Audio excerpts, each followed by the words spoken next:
Longbox Review, episode 50.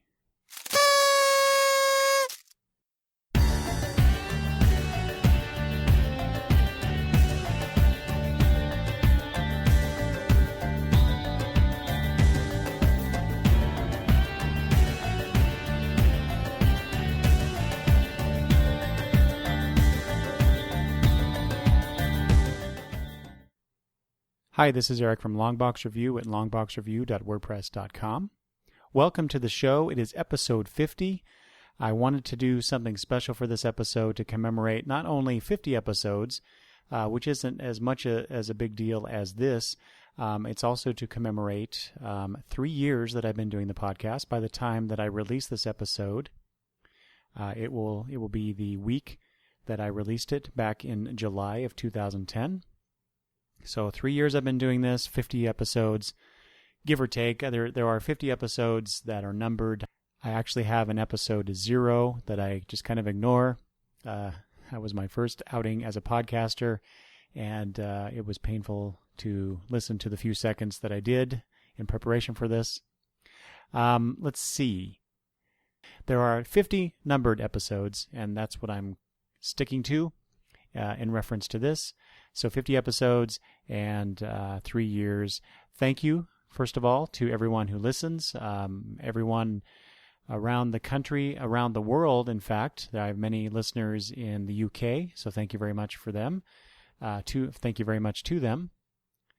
And as well, other places around the world, such as China, a few from Canada, Australia, Japan, and a few from Finland, France, Korea, and Mexico. And that's just the latest stats that I've accessed here in the last month or so. So let's see. So 50 episodes. What can I say about this? This episode, I wanted to do something special, of course. I'm not too big on the whole commemorating numbered things, much to my wife's chagrin, but I did want to make special note of this, even though it's not like a landmark episode of, 100 or 500 or 1,000. The guys at Comic Geek Speak have been doing this for years, and they're up to, I don't know, almost 1,400 episodes. That's what it is. Still, it's a big deal to me. Wasn't sure if I would be doing this for this long, 3 years, like I said.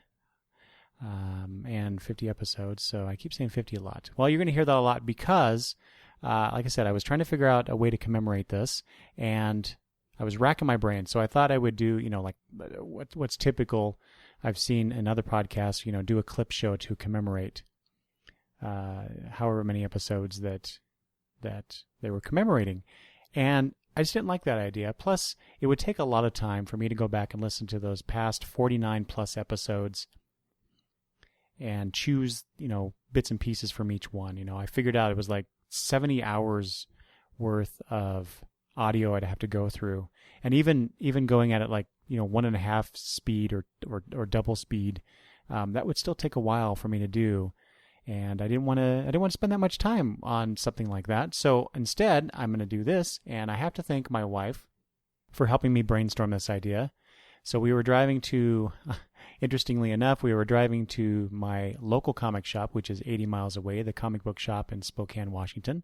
So if you're listening to this and you're, somewhat local to that area and you haven't checked out the comic book shop, you really should. It's a great place. Let's see. So we were driving on the way to Spokane to the comic book shop, and I was telling Kitra, my wife, about this predicament I was in. I could not think of something really interesting and special to do for this episode. And she said something about, well, what can you do having to do with the number 50? And that got me thinking, and together we decided that this episode should be a top 5 collection. So to commemorate number 50, I'm going to give you 10 top 5s of various topics. So here are my top 5 in the categories that follow. And just so you know, these are not, I chose these particular items in each top 5 because I didn't want to overthink it. I didn't want to overdo it. I just wanted to, whatever came to mind when I thought of these categories, that's the choices I made.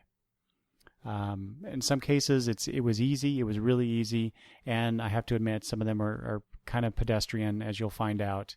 Well, maybe it's just a little too easy choices in my mind, but I just wanted to get these out really quick. I may come back and talk about these again in some future episode and maybe do a top 10, because in some of these cases it was really, really hard to choose 5 out of these in each of these categories.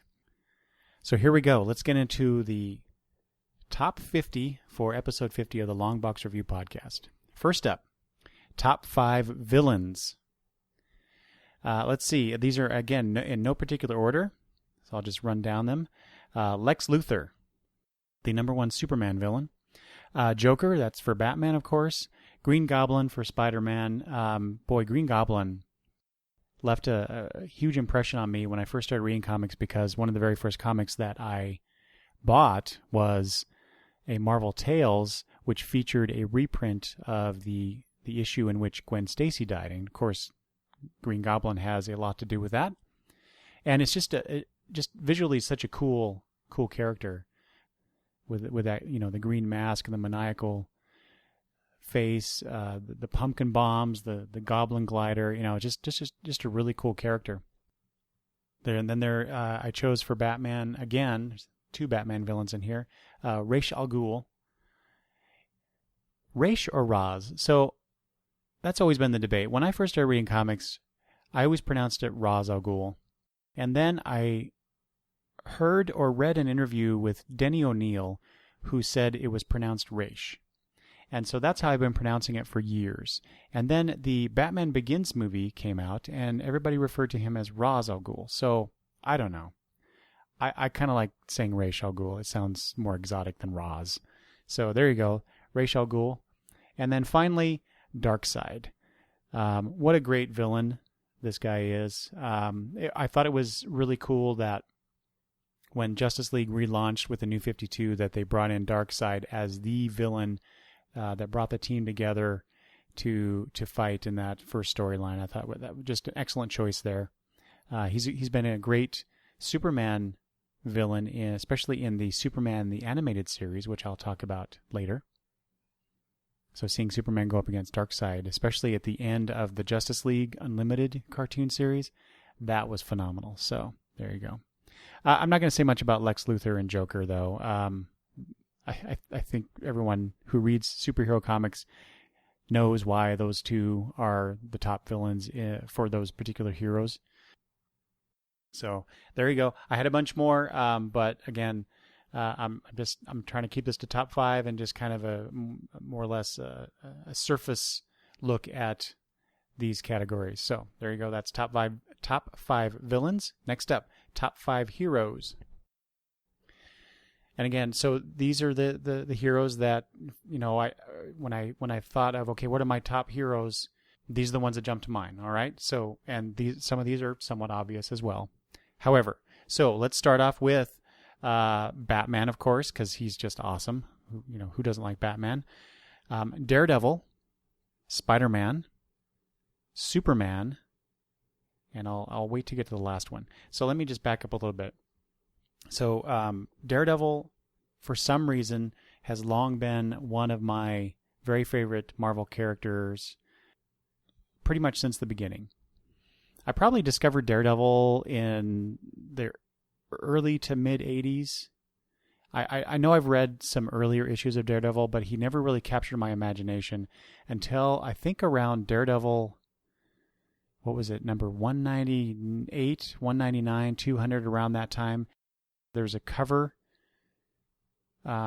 with Daredevil who had a cast on. Anyway, my friend was reading, I believe it was Greg. My friend was reading that comic at the time. And of course, back then we all read each other's comics. And so I got to read all these great comics, even though I didn't buy them.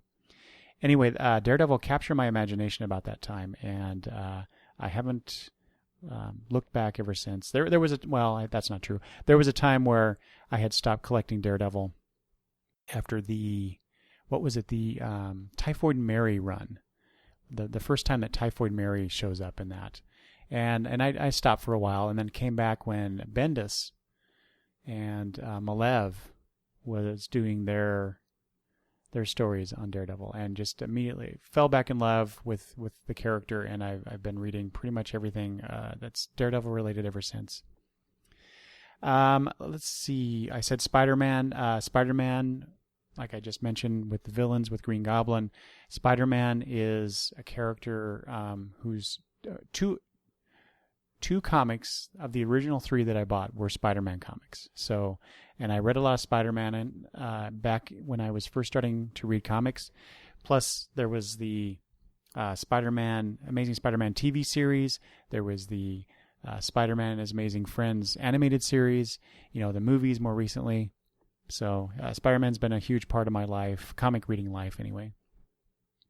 I dressed up one Halloween in a makeshift Spider-Man costume that comprised, the only thing that was licensed was the plastic mask with the little rubber band. The rest of it I kind of threw together myself. I wore blue jeans and a blue dress shirt. And I somehow got some red fabric, cut it out so that it would form more or less the shape of the red area on Spider-Man's costume. I drew on the webbing and the spider on the chest, and then I was able to tie it around my neck and my waist. And that was my Spider-Man costume for that year. I used to have a picture of that. I really wish I could find that. If I ever do, I'll post it on the blog so people can make fun of me. But I thought it was pretty cool. And then, okay, so that's 4 of the top 5 heroes. And finally, the last one that I chose, Robin.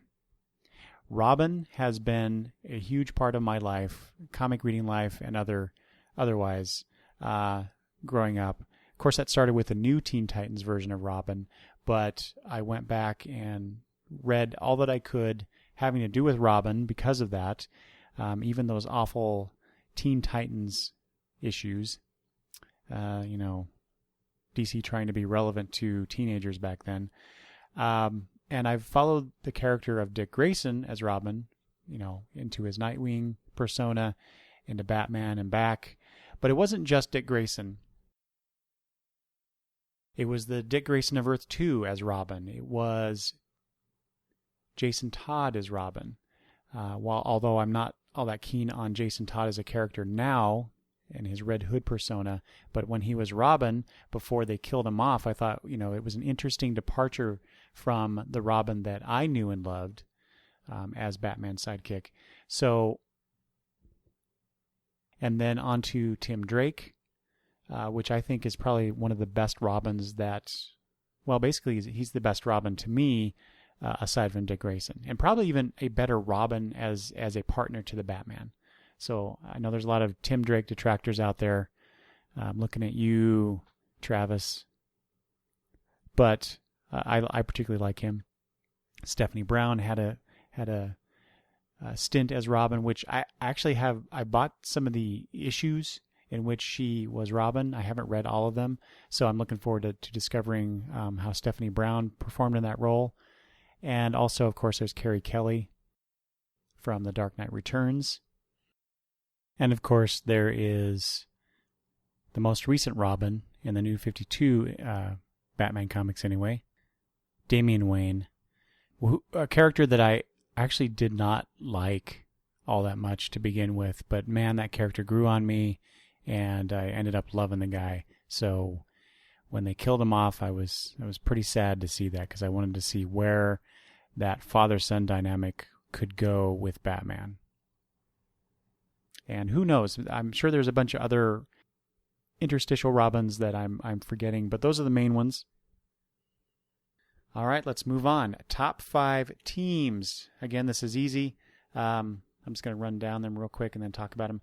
Justice League, Teen Titans or some variation of the Titans, the Legion of Superheroes, the Justice Society, and Secret Six. And I realize now that these are all DC, much, I think, I'm doing a lot of DC stuff. And if anybody knows who's listened to the podcast for a while, those are the comics that I read the most of growing up and still do, although I'm reading a lot more independent and quite a bit of Marvel now. So it's not just DC for me, but it is a large part, especially if we're talking about the history, my comic book reading history. So that will inform a lot of these lists. Like it or not, that's just how it is. So let's get back to that. Top 5 teams. So Justice League, that's the granddaddy of teams for me. I knew the Justice League before I knew the Justice Society. I'll get to that in a minute. It's got the biggies in it: Superman, Batman, Wonder Woman, Aquaman, Flash, Green Lantern, Martian Manhunter, and others throughout the decades. What more can I say about the Justice League? I can't wait for a Justice League movie. How about that? Let's see. I'll come back to the Titans. Legion of Superheroes. I'm not even sure that I can do justice on this. The Legion loomed so large in my life, in my early comic book reading life. I think my very first Legion comic was there. I don't remember the issue, but it was one where Bouncing Boy, Duo Damsel,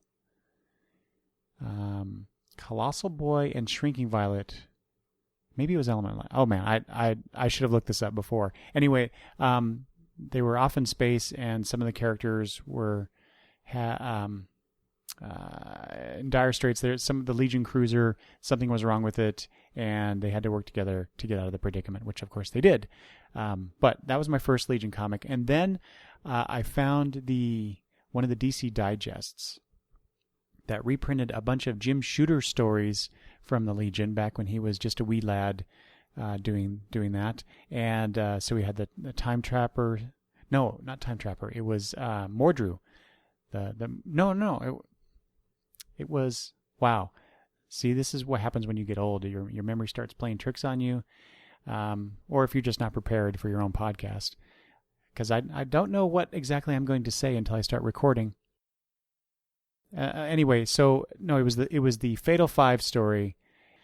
Such great drama and melodrama and relationship stuff and just fun adventure comics for me to read. So I've pretty much gotten all of the Legion of Superheroes, the Superboy and the Legion, its own title, the 5 Year Later, some of the stuff that came after that, the Mark Waid run on the I guess reimagined Legion of Superheroes. A lot of the Dan Abnett and Andy Lanning stuff I kind of skipped over for some reason. And I got back into Paul Levitt's returning to Legion. I was really excited about that, but that hasn't turned out to be so great. Not just for me, because the DC canceled it not too long ago. The final issue hasn't come out yet, but it soon will be, the last Legion of Superheroes, at least for now. It will be back. It's such a great concept. All those characters, the science fiction-y type stuff that's in there. It's just rife with great stories and great characters and possibilities. So it will be back. Let's see here. Justice Society. Yeah, okay. So I discovered the Justice Society characters again through one of those DC digests. And I had no idea what, Earth 1 and Earth 2 was until I picked that up. And that just blew my mind. A multiverse of superheroes, some of whom had the same names, but they were different characters or different looking. Just great stuff. Although I do remember there was a 2 or 4 pages in that DC digest that explained the difference between Earth 1 and Earth 2. And what they did is that they showed pictures of, this Superman and that Superman, this Batman and that Batman. They look the same. They're the same characters. And then they showed Aquaman and Dr. Fate. And I thought, oh, so those two are the equivalents between Earth 1 and Earth 2?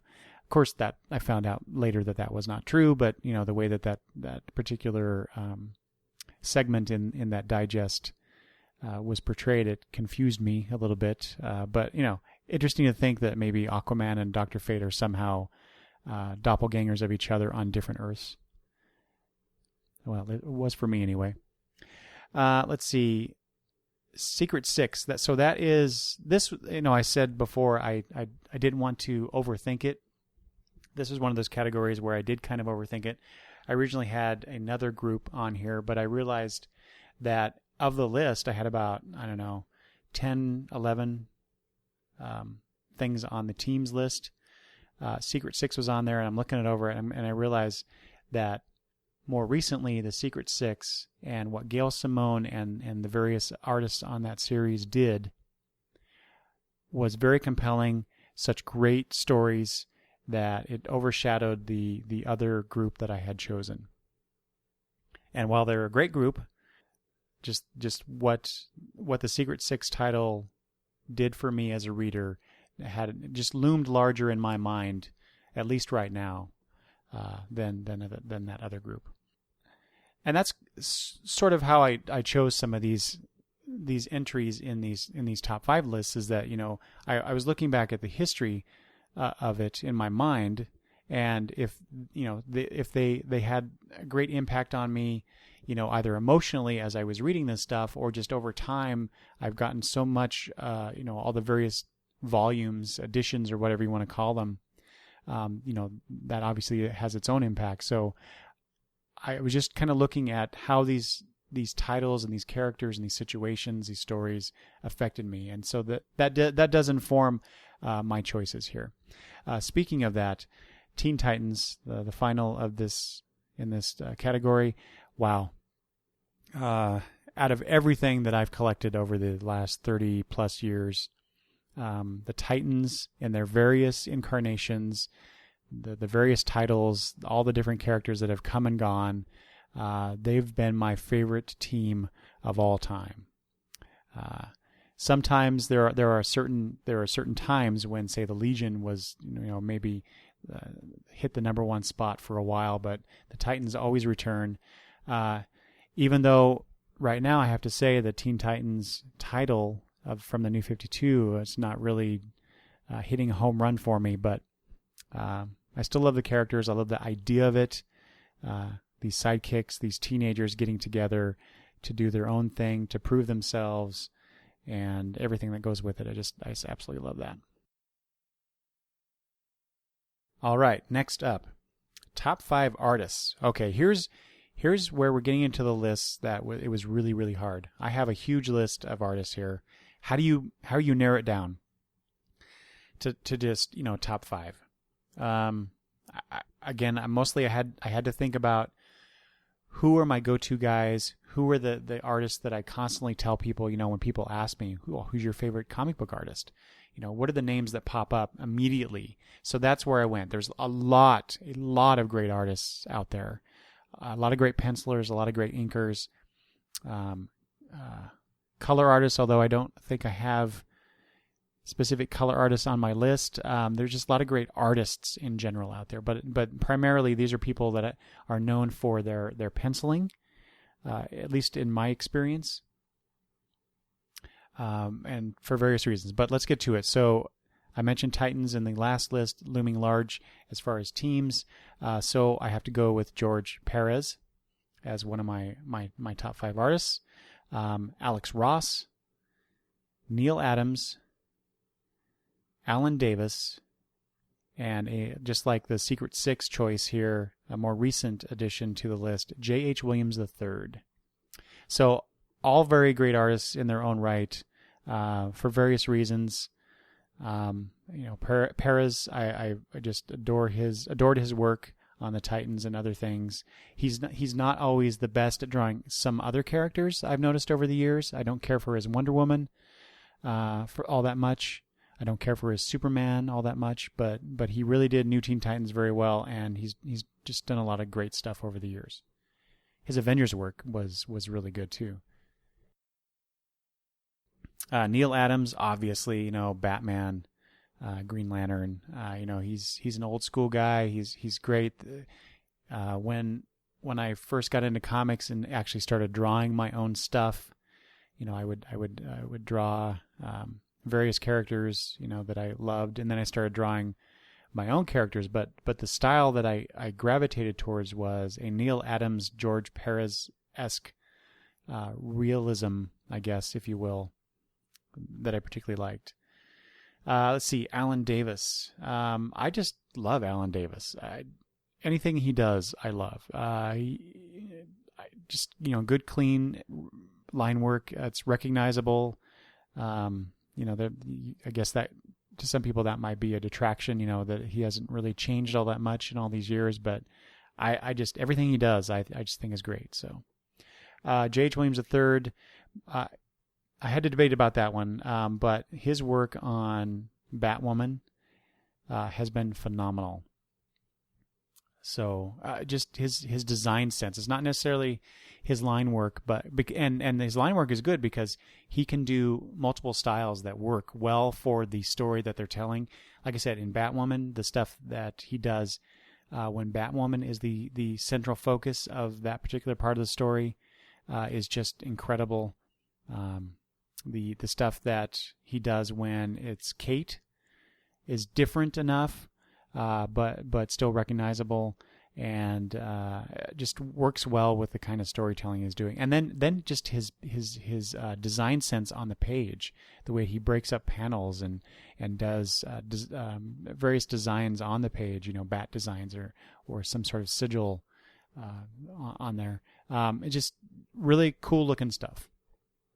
And then finally, Alex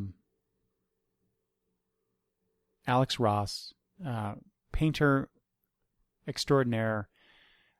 I first encountered his work on Marvels and Kingdom Come. I think it was Kingdom Come first, and then I discovered Marvels. But it's just like, wow, this is amazing. I have a poster of his Justice League up in my room. I have one of one of the art books that DC put out called Mythology. Just looking at the Kingdom Come omnibus, just great stuff. I love his work. He's really good with like the still pictures. I don't know that he's so great with sequential storytelling. I think Kingdom Come is made of all the stuff I've read of his. I think Kingdom Come and Marvels was his strongest work in that regard.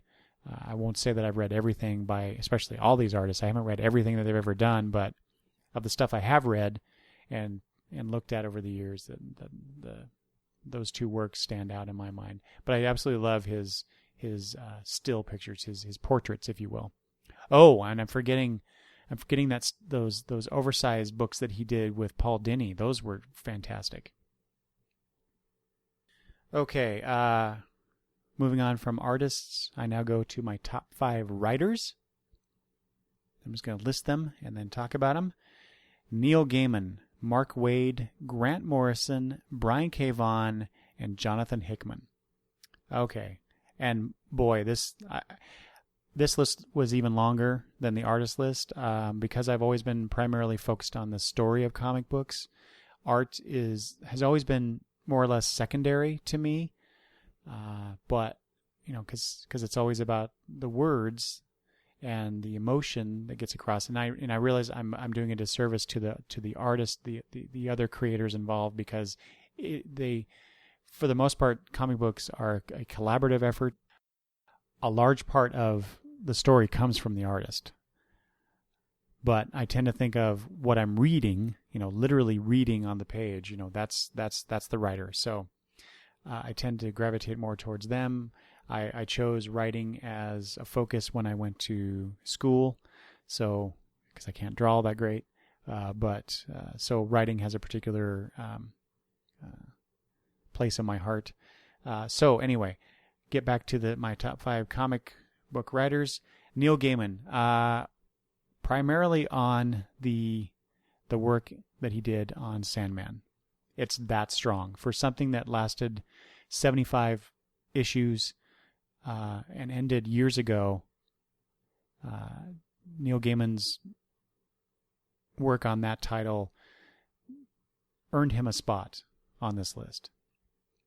And I read a lot of his fiction, and it's really good too. But I'm not judging him on that. It's just the work on Sandman was excellent. Mark Waid, he's written a lot of my very favorite stories over the years. He has really interesting ideas when it comes to these characters. He's a bit of a comic book historian, so he knows a lot about the history of these characters and what they've gone through. So and he was the writer on Kingdom Come, which is one of my very favorite stories of all time. So I think he's a good, solid writer. Come back to Mr. Morrison. Brian K. Vaughan. When I was making up this list, I started listing a bunch of titles that were my favorite, and we'll get to the top 5 series here in a bit. And I realized that a lot of the series that I was listing were written by Brian K. Vaughan. And pretty much anything that guy does just speaks to me. And he's very consistent. He tells really interesting stories. He's doing Saga right now with Fiona Staples, and that's just blowing my mind. It's phenomenal stuff. More recent addition to this list, before I end it with Mr. Morrison, Jonathan Hickman. This guy can just, he's got such cool ideas, really cool ideas. I think I first encountered him on S.H.I.E.L.D., that limited series that really hasn't ended, but it hasn't come out in, it's been months and months, if not a year or two now. But I followed him into Fantastic Four, which was fantastic, if you'll pardon the pun, and now into his Avengers and New Avengers and Manhattan Projects and other stuff, East of West. Just really, I think he's on par a bit with Brian K. Vaughan. Brian K. Vaughan does character stuff really well, and Hickman does, concept and plot really well. Not that he doesn't do character well, he does, but he's a really good idea man, and I love his ideas. And okay, so finally Grant Morrison. What can I say about Grant Morrison? Besides the guy's just brilliant. I know that a lot of people don't like Morrison's work in general, or don't like particular things that Morrison has done, but his run on Animal Man. What else is just, he's done so much stuff. His Batman work in the last several years has just been great. He wrote All-Star Superman, which is what people hold up as this is the best Superman story that we've ever had, perhaps. His Action Comics New 52 run was, I thought, really great. Batman Arkham Asylum, We Three, just so many good ideas. Such a great writer. I can't wait to see what he does next. All right, next up, top 5 movies. This was pretty easy. There's not a whole lot of superhero movies to begin with, but here are my top 5. Superman the movie, the first one with Christopher Reeve. Watchmen, Avengers, Batman Returns, and that might be a bit of a surprise to some of you out there, and X-Men 2. Okay, so let's do the last two first, X-Men 2 and Batman Returns. So for some reason, I really dig, and I haven't seen these in many years, but I really dig the sequels to those movies. Batman was really cool to see Batman on the big screen for the first time, but it was when we get into the Batman Returns where he goes up against Catwoman, the Penguin. I think the style of the movie, just something about it seemed really cool. Michael Keaton seemed more comfortable in the role. I just really like that one better than the original Batman. And yeah, I do have. I had the Nolan films on here as well as on the list, but I really like Batman Returns, at least in the way that I am thinking about it, remembering it better than the Nolan films. I know I'm gonna get some flack from some of my friends for that, but oh well. X-Men 2, I just thought was, once we got introduced the whole idea of X-Men, and of course, X-Men just blew everybody's minds when it came out. This is how you could do a really cool, not cheesy superhero film with a bunch of different characters and superpowers being shown, and it worked really well. But I particularly liked X-Men 2 better for some reason. Just like I like Spider-Man 2 better than any of the other Spider-Man films. So I don't know what it is about the sequels, the second films in these trilogies, I guess. But for some reason I like them better. Avengers was just awesome, and you can go back and listen to the episode in which Greg and I did a review of that movie. And that was episode 26, Avengers Movie Talk. It was just really cool, great superhero fun, humor, drama, destruction, Joss Whedon, and all those characters from all the Marvel movies showing up, as a group together. That just Marvel did a really good job bringing that into the cinematic universe, the cinematic superhero universe. It was just good. Superman the movie, the one for me that started it all. I know there were superhero movies before that, but it was Christopher Reeve's performance, Richard Donner at the helm of that movie. That as the tagline said, made you believe a man could fly.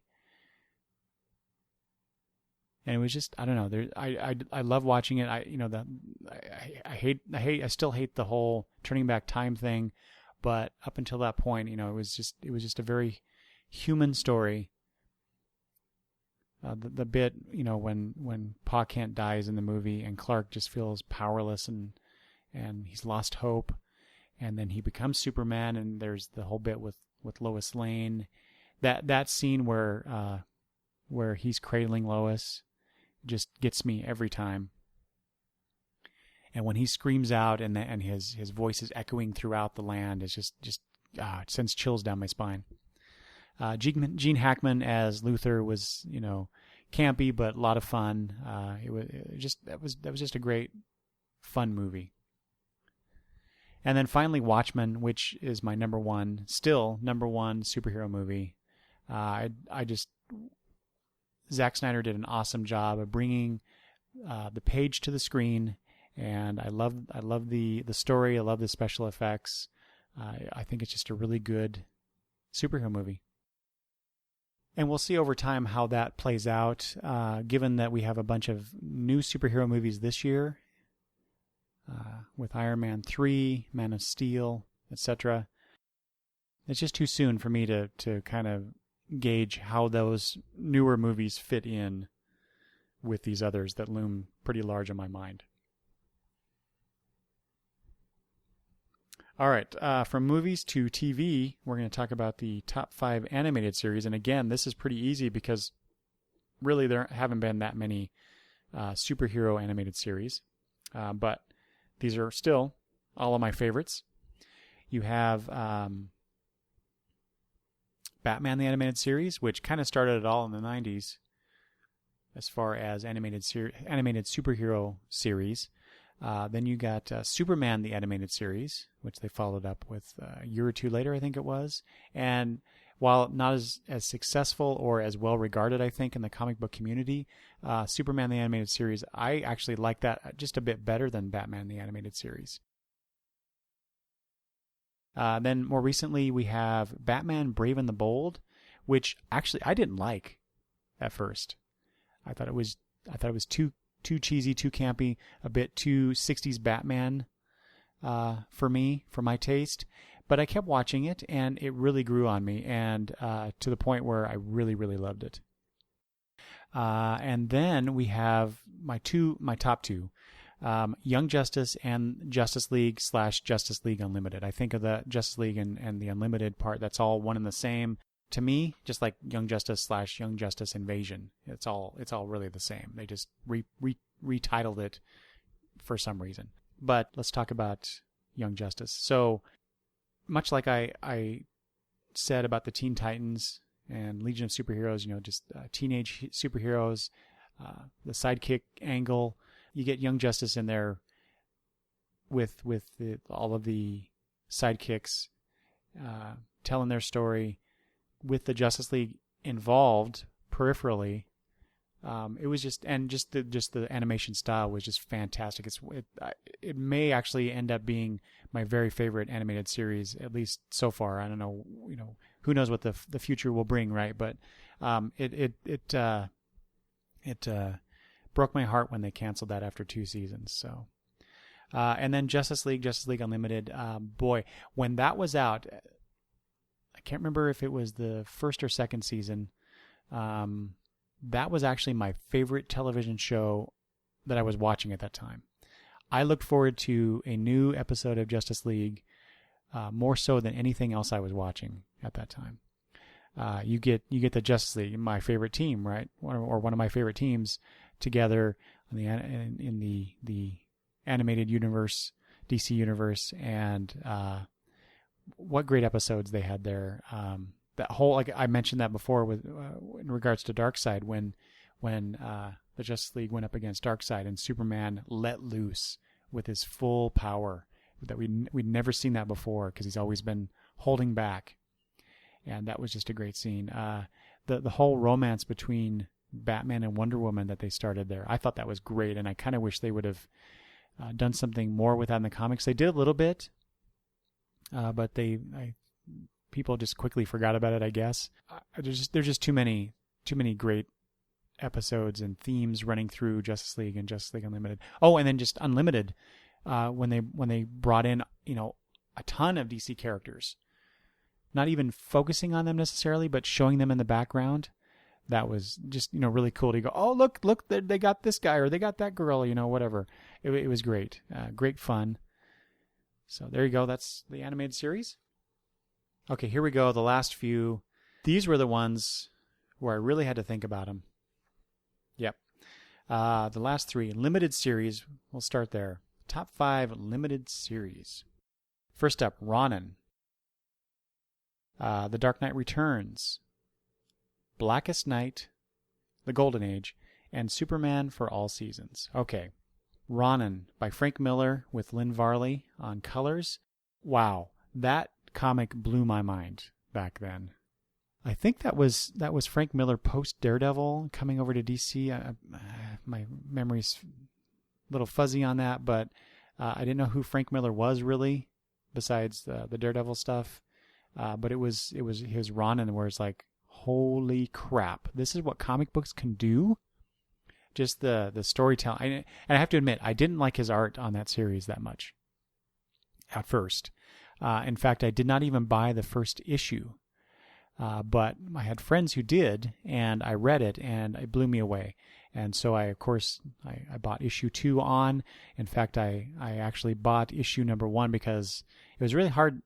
I don't know why, but it seemed really hard to find or to get recent back issues where I lived, the comic shop that I ordered from, which was right when the whole direct market was first coming into being.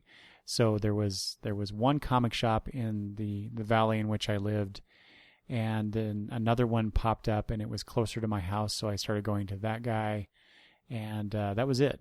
And other than that, you bought comics in the supermarket, off spinner racks or on magazine shelves, and that's where you got comics, at least where I grew up. But Ronin was one of those titles that I picked up. Like I said, I bought it from a friend. It took me a long time to convince him to let me buy that from him. But he did. He handed it over. And just crazy, crazy stuff. This story that's set in the past, but it's in the future. Just the crazy ideas and the visual storytelling was just nothing I'd ever seen before.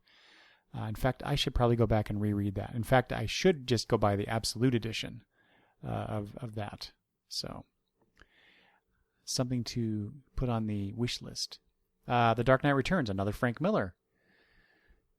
Big surprise there. Klaus Janson on inks, Lynn Varley again on colors. Again, that blew my mind. Frank Miller just really had some excellent ideas, 25, 30 years ago? Not that he doesn't now, but when he first burst onto the scene, at least from my viewpoint, it was just like, holy cats, who is this guy? What can I say that hasn't already been said about The Dark Knight Returns? This is where we get the goddamn Batman essentially started. Batman as this old guy coming back into it. No holds barred, pretty much. New Robin, Gotham City that's even worse than the one that we were familiar with. Just a great look at age and regret and hope in the end. Hope would, and a huge and a really awesome Batman versus Superman fight. Let's see here, Blackest Night. So that's one of the newer entries on this list. Is just I came up with I had about another 3 or 4 topics for these top 5. One of them was events. Blackest Night was on that, but I decided not to do that one. But the reason I did put it on that events list was because was based on the strength of the limited series, The Blackest Night. This is by Jeff Johns, Yvonne Hayes, various inkers, and Alex Sinclair on colors. And I wanted to point out Mr. Sinclair's work on this because I think the Blackest Night event would not have been as interesting visually if not for Sinclair's colors. But what a great story, focusing through the lens of the Green Lantern universe, but impacting the entire DCU as we know it, pre-New 52 anyway. Well, I guess it's still in canon in the New 52, but, whatever. Just a great idea, great storytelling, even though it was zombies. That was probably one of the better uses of zombies in comics, in my mind. Anyway, I just really liked it. One of the best events from DC or Marvel, in my mind. Recent memory. The Golden Age by James Robinson, Paul Smith on the art, and Richard Ory on colors. That is a story, I mentioned Justice Society before. So you get a version of the Justice Society retold through the lens of Robinson and Paul Smith. But it's very much a self-contained story. It's the end of the Golden Age, and you get, at the very end of the series, you get a tiny bit of the DC Universe slipping into the Silver Age with Captain Comet showing up at the end. But just a great tale. It was one of those where I actually worked in a bookstore here locally for a couple years, and I was just looking up comics actually on the book order program that we had there, and came across this thing called the Golden Age. I'm like, what is that? Because I had missed it, and so I ordered it. Came in. I was so excited that day that I came into work because I knew that trade had arrived, and pretty much I sat there and read the whole thing. I wasn't going to do that. I was going to just thumb through it a little bit and then take it home and savor it. And I started reading it, and I could not put it down.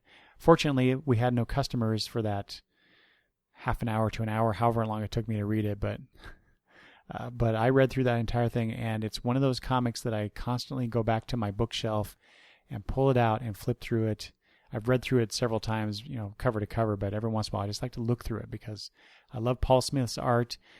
James Robinson's story was just fantastic. The focus on Alan Scott as one of the major characters I thought was inspired and made me fall in love with Alan Scott as Green Lantern even more.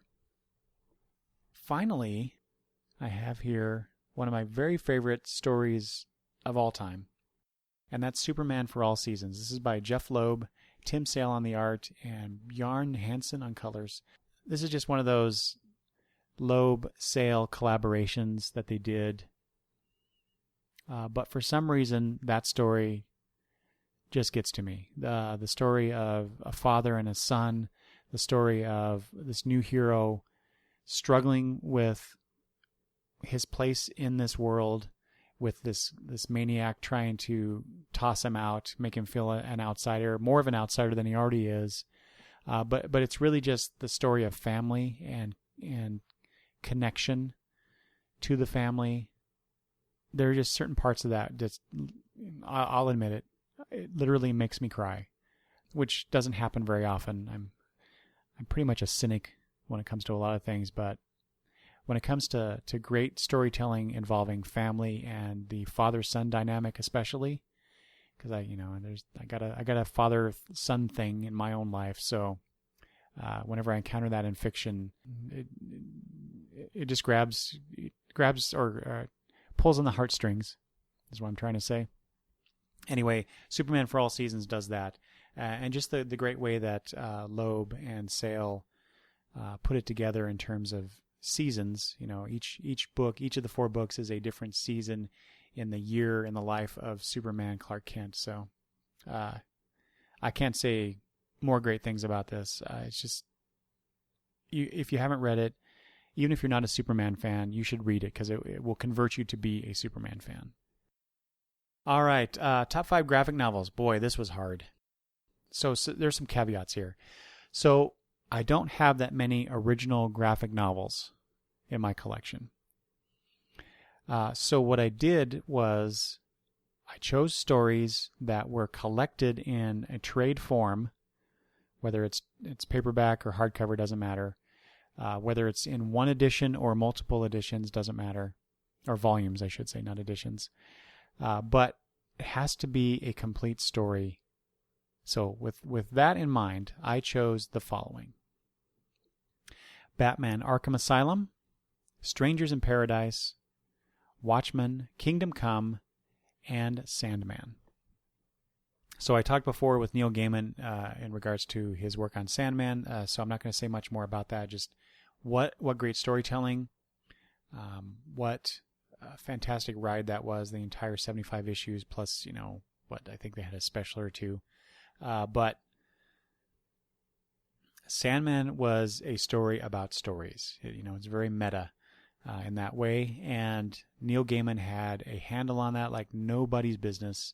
It was also the title that opened my eyes to various artists' styles, because there was a rotating team of artists. I guess not rotating. There were many different artists on many different story arcs. But it really forced me to accept and eventually love the various styles of comic book artists out there. Let's see, Kingdom Come. Like I said, it's probably my favorite. I may have said it is my favorite, but I kind of go back and forth. But it is definitely one of my very favorite stories of all time. Again, you have this dystopian future of the DC universe with Superman at the heart of it, and he's one of my favorite heroes, like I said before. So having him be that focus was really cool. The dichotomy of Superman and Batman, especially in that story, with Wonder Woman kind of tying the two together, or at least being in the middle of them, was really great. And there's a whole part of that story that's about faith. And to me, it doesn't have to necessarily be just religious faith, but faith in yourself. That just speaks volumes to me. So, really good story. Watchmen comes back. It's one of my favorite superhero movie. It's also one of my very favorite stories. I mean, when we were kids growing up, reading Watchmen month to month, with everything that Alan Moore poured into that, Alan Moore and Dave Gibbons, wow. I mean, that Watchmen showed me what comic books could be as art. Art with a capital A. I eventually went to school and got a degree in English, so I've read a lot of novels, a lot of stories. Everything that's in Watchmen, you would find in examining great literature in a classroom somewhere, or just at your local library for that matter. So much depth and breadth to that work. It's staggering, and I don't think has been paralleled by anything that comes to my mind. Now, you may think of something, and if you do, let me know, but I can't really think of anything that comes even close to what Watchmen attained. Batman Arkham Asylum. Let's see here. Wow, this is by Grant Morrison and Dave McKean. Again, that's another title that, when it came out, just blew my mind what kind of storytelling it could be. This was a Batman story that I'd never had encountered before, at least at that level, in that depth. And just McKean's art was just blew me away. I'd never encountered anything like that before, really. It was beautiful, a beautiful story. And it took me a long time to really get it, especially the end there. But it was frightening and awesome at the same time. And it was also the very first hardcover that I ever ordered. So this came out in 1989, and I did not have a whole lot of money back then. I was working a just over minimum wage job at the time. You know, I was working maybe 20, 30 hours a week. Did I have a car then? Can't remember. I definitely had a girlfriend. So a lot of my money was not going towards comic books. So based on everything I was reading monthly, for me to order, I think at that time it was $20. No, $25. To order a $25 hardcover I took a huge leap of faith when I ordered that. I don't know why. Look, I tried to think about that before I started recording, and I cannot remember why I decided to order that book. Because Grant Morrison, I don't think was well known to me then. I don't remember when Animal Man came out. I think it was after that. I can't recall. I certainly did not know Dave McKean's work at that time, but for some reason I did, and it's been one of the best books in my collection ever since. And finally, Strangers in Paradise by Terry Moore. This is funny. This is another funny story, at least to me. I did not originally pick that up. We bought that because there was one time my wife and I were in the comic book shop, and for some reason, she's not a comic book reader, just to let you know. But for some reason, she was in one of those moods where she wanted to find something to read. And she's done that a couple times since. Bone was one of those other ones, but that came later. Strangers in Paradise was the first one. And that came at a recommendation by one of the ladies that was working at the comic book shop in Spokane at that time. I can't remember her name. But she recommended Strangers in Paradise, and so we got the first volume of that. So this is the collection, I can't remember what they call them, but there are 6 volumes of it. It's the smaller size collections. They're black and white. So we got that, and of course, you know, I spent the money on it. I never read it. I'd always heard it was really good, so I read it too, and fell in love with that story, with those characters, Kachu and Francine and all the rest. It was just an amazing ride, a great examination of a relationship. In fact, my wife dropped off after I think volume 2 or 3, and I ended up reading the entire series. I ordered them for myself after that first volume. So if you haven't read Terry Moore's opus, you are definitely missing out, so you should check that one out. Okay, here we are. The final top 5 for the episode 50. You get 50 tops with this, ending with the top 5 series. Here we go. New Teen Titans, Legion of Superheroes, Daredevil, Planetary, and Powers. This was by far the longest list of all of them. I kept adding to it as time went on. As I was thinking about this, I did change this a few times as far as the series. I've already talked about a lot of these: New Teen Titans, Legion of Superheroes, Daredevil. All just really great stories over the years. Really great characters, really great creators involved. New Teen Titans and Legion, more or less hand in hand. You know, they were my, of the comics that I gravitated towards, those two were the ones that really held on to me over the years.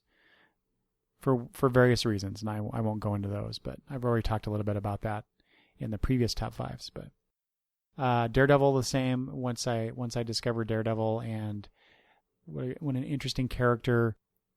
The Frank Miller stuff, especially the Brian and Michael Bendis stuff that came later. You know, just really great stories about this really interesting character and the situations. All right, the next two. Planetary and Powers. So again, Brian Michael Bendis on Powers, but those are more recent additions to this list in my mind. Powers, just the concept just blew me away, and the Michael Avon Emming art was just quirky enough that it worked. It was cartoony, and yet contrast that with the violence and the sex the adult themes going on and situations in the story. It was just really interesting mix. It was really, really good stuff. It still is. I'm enjoying it. But those first few volumes were just like, wow, this is crazy, crazy stuff. Same goes for Planetary with Warren Ellis and John Cassaday doing that. I got those all in trade. I got most of the powers in trade until the more recent series, but Planetary was all trade. I couldn't imagine having to wait. How many years was it between the next to last issue and the last one? Anyway, fortunately they released that last trade shortly after the last issue came out, so I was able to to read the ending to the story not too long after those that were getting the floppies did. But talk about crazy ideas, such a high concept. I mentioned before how I pull out, what was it, Superman for All Seasons and flip through it. I do that on Planetary a lot too, especially that first volume, and with these three characters, Elijah Snow, Chiquito Wagner, the drummer, and just the crazy things that they investigate and situations they get themselves into. Just really cool stuff. I wish that could have gone on just longer, just to get those really cool characters and stories going, or keep them going. So, well, that's it. That is my top 50, the top 5 list, 10 of them for you to commemorate episode 50 and the 3-year anniversary of the Longbox Review podcast. Thank you so much again for downloading the episodes, for those that have left comments, all of the people that have appeared on the show in the past, primarily, of course, my friend for life, or much of my life, I should say, Mr. Travis, for being my usual co-host. He'll be back on very soon, I'm sure. And to you, the listener, again, thank you, like I said, for downloading and staying with me all this time. If you have, I really appreciate that. If you're a new listener, welcome. I hope to continue to entertain and inform as well if I can. If you have any feedback you'd like to leave about these top 5 lists that I've given you, tell me I'm crazy for including or not including various items in those lists. Let me know. Let me know what your top 5 in these categories are. If you'd like to leave feedback on this episode, please do so by emailing longboxreview@gmail.com. You can also leave voicemail at 208-953-1841. Leave comments about individual episodes at the blog at longboxreview.wordpress.com. Please rate and review the podcast on iTunes. You can also find Longbox Review on Stitcher. The Longbox Review podcast is a proud member of the Comics Podcast Network. Thanks for listening.